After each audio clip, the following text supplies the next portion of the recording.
সরকারি চাকরি সংশোধন অধ্যাদেশ 2025-এর খসড়া অনুমোদনের প্রতিবাদে সচিবালয়ে বিক্ষোভ মিছিল করছে কর্মকর্তা কর্মচারী সংযুক্ত পরিষদ। এ বিষয়ে আরো খবর জানাতে যুক্ত হচ্ছেন সহকর্মী শাহনাজ ইয়াসমিন। ইয়াসমিন, সচিবালয়ের সবশেষ অবস্থা জানাবেন, বিক্ষুব্ধরা কি বলছেন?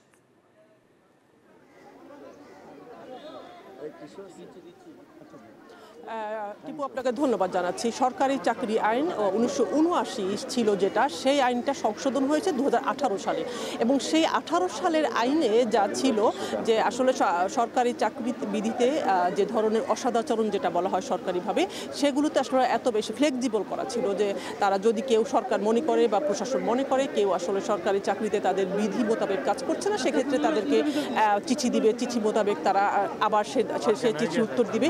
কিন্তু এবার 5 আগস্টের পরে আমরা দেখেছি প্রশাসনের নানা ধরনের অস্থিরতা ছিল, নানা দাবি দেওয়ায় জনপ্রশাসন মন্ত্রণালয়কে ঘেরাও নানা উপদেষ্টার সাথে তাদের দাবি দেওয়া নিয়ে গিয়েছে।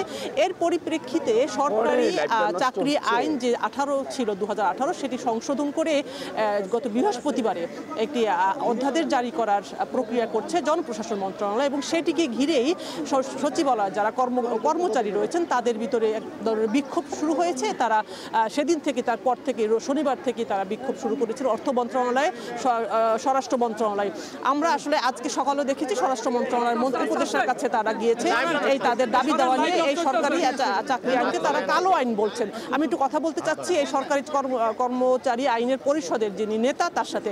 এই আইনটি তো সরকার ঘোষিত একটি আইন, সরকার চাচ্ছে এই আইনটি করার জন্য। আপনারা কেন এর বিরুদ্ধে আসলে বিক্ষোভ করছেন সচিবালয়? জি, ধন্যবাদ আপনাকে।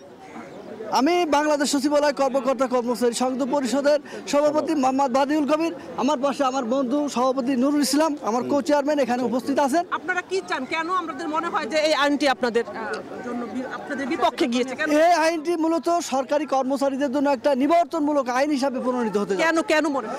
এখানে মানে পূর্বের আইন এবং বিধানগুলোতে এরকম ছিল যে সে যথেষ্ট কারণ দর্শানোর সুযোগ পেত এবং সে তার আত্মপক্ষ সমর্থনের সুযোগ পেত, কিন্তু এই নিবর্তনমূলক আইনে সেই সুযোগটা রাখা হয়। কতদিন সময় দিয়েছে আত্মপক্ষ সমর্থনের জন্য? আমরা যতটুকু জানতে পেরেছি তারা 30 দিনের সময় দিয়েছে, কিন্তু এই 30 দিনের মধ্যে যাবতীয় কার্যক্রম সম্পন্ন করে তারা একজন কর্মকর্তাকে বিদায়ের চূড়ান্ত পর্যায়ে নিয়ে যাবে।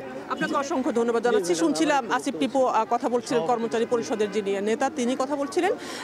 আসলে তাদের এই বিক্ষোভ কতদিন চলবে, আপনারা চাচ্ছেন কি? কথা বলি যে থ্যাংক ইউ ম্যাডাম। এখানে সবচেয়ে বড় একটা বিষয় হলো যে এই আইনটা এই মুহূর্তে একটা কেয়ারটেকার গভর্নমেন্ট অন্তর্বর্তীকালীন। ইয়াসমিন, আপনাকে ধন্যবাদ।